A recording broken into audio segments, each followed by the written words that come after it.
ఓం నమ శివాయ.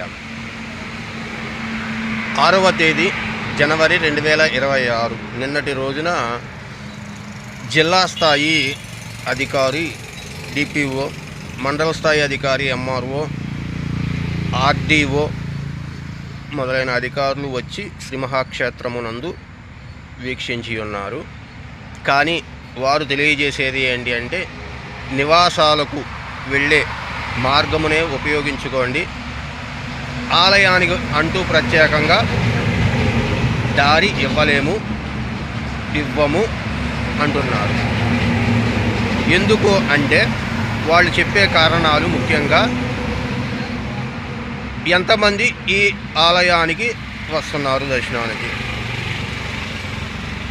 రెండోది మీరు ఒక్కళ్ళు అడిగితే ఇవ్వము,